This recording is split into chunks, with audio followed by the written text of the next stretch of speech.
All right, let's talk about PRCH Group. They just had earnings yesterday, and I'm sure there's a lot of confusion going around about the high volatility in this stock. You saw it was 20-something% up in the aftermarket and then pre-market, and then you see that on the market open it's up 14% as I'm recording this video. Why does this company have so high volatility? Well, the simple answer to that question is the small market cap of $350 million, and that makes it extremely susceptible to trading volume and the sentiment in the market. Remember, in the long term, the market is a weighing machine, but in the short term, it's a voting machine. And how investors vote, buy and sell really matters. And we see this extreme volatility. Just think about how ridiculous the numbers actually are. Remember, a few months ago, this stock was trading at about $0.50, and right now it's up by 0.4 on a single day. So it's almost doubling in market cap in terms of what it was just a few days ago on a single trading day. And this really shows you the exponential earnings potentials of a stock and being able to get in on it on the right time. And why was earnings strong? Well, it comes down to revenue growth in this case. We can take a quick look at the PowerPoint presentation of the company, and we can see that one of the highlights was indeed total revenue growth here, up 79%. And it's important to divide here because the software segment actually declined, but the home insurance segment increased by a lot. Although I must say that the company showed resilience in the numbers in terms of revenue coming from software as a service, because remember, the home market has been declining quite a bit. And I want to put in a beacon of hope in this case for the vertical software segment. I just saw a report from Redfin today, as I was waking up, eating my breakfast, I listened in on this housing report, and I see it's the first time in a long time that the numbers of listing actually are increasing on a year-by-year basis. Although we did see that actually closed homes was on a decline. But we're seeing listing increasing right now, and it's a substantial, important data point for this segment. In the report, in the presentation here for investors, further down, they talked about this declining housing market and how they were able to keep up revenues despite this. Well, what would happen to revenues in a market where we're seeing more home sales? Well, of course, that's going to be great. And we saw that profitability for the software segment was positive for an adjusted EBITDA for the last year, but then slightly negative for this year.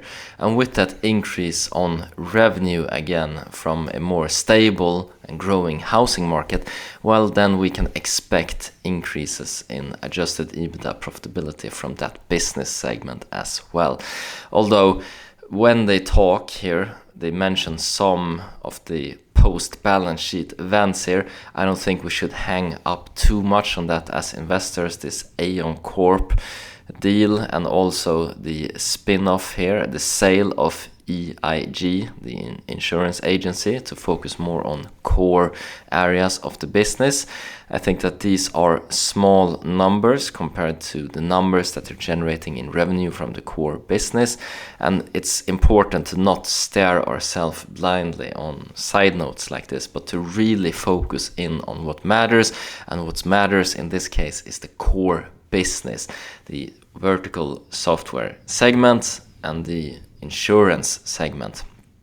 And actually, for this quarter, this was not true for the same quarter last year, but right now, the home insurance part is actually larger than that of the vertical software part. So it has overtaken as the number one place for this quarter.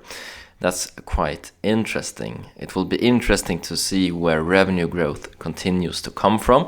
I remember looking at the guidance for 2024, and they talked about 5 to 14% increase in revenue from the business on a year-on-year basis. And those were not good numbers in my opinion. Is the business maturing more? Although when we look a little bit further down in the guidance, we can see that it's more of a focus on profitability, wanting to take adjusted EBITDA from 1 to 10 million for the full year in that case. And that's quite interesting, this profitability focus now.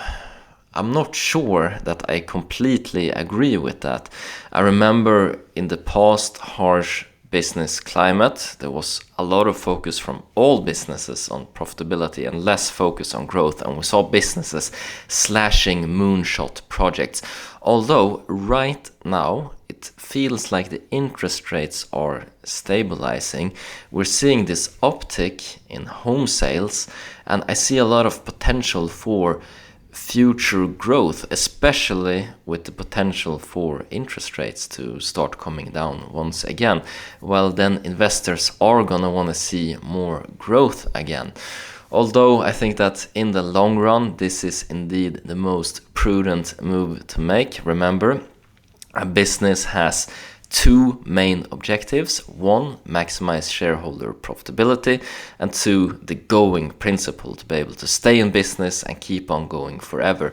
And it's very friendly towards principle number 2 here, with focusing on profitability and having a strong balance sheet. I think that's going to make sure that this company does not run into trouble, and it's the prudent thing to do on a long-term basis. Although in a short-term basis, it's more fun and interesting for management in many cases to try to maximize for the current quarter and focus on the KPIs and metrics that the market think is important. Although this will be more of a long-term focus in that aspect. And I think that if we see a flip towards the market wanting to see growth again, well, then we will see. Will they stick to the strategy of profitability and taking it nice and easy and growing responsibly, or will they flip towards growth again? That's going to be a milestone in judging management in this case. All right, so we talked about the important part. We talked about the 79% increase in revenue quarter over quarter. We talked about where the revenue came from. Remember, software versus home insurance. We've talked about guidance in this case.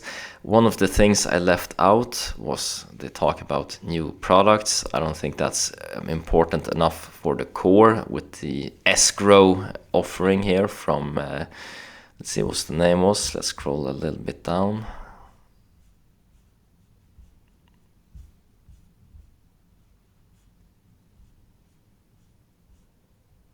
Yeah, here we have it, Rhino. So this escrow service they mentioned. I think it's good to see product velocity. I think it's important for a small and growing company. Although I don't think it's core enough to really warrant bringing up and talking more about in the video.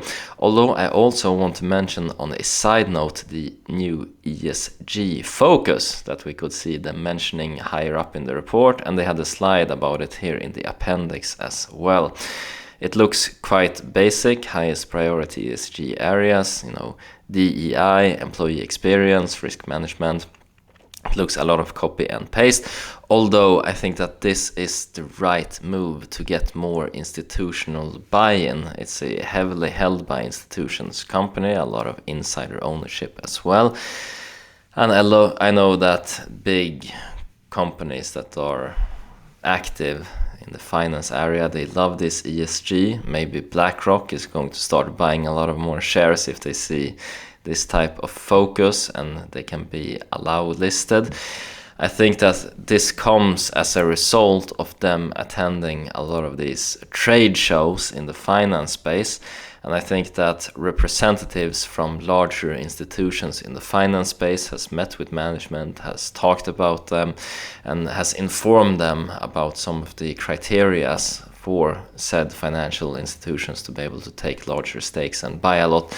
And ESG is indeed one of them. So don't worry too much. This is a box ticking exercise in this case. And as the company grows larger, and if they focus too much on this and we see it impacting business, well, then it's something to worry about. But right now, small company, they're starting to include this. this has the potential to attract a lot more capital. Remember what I said in the beginning of this video about the market being a weighing machine in the long term and a voting machine in the short term. Well, this affects the way that big capital votes, and it has the potential to give off that allure to get a lot more capital from institutions, and this will drive up share price in the short term. Alright, that's my thoughts on the quarterly earnings. You know, I follow this company very, very closely for you guys. It's a major holding of mine, and it has really affected the financial situation of day-to-day lives of myself and a lot of you subscribers.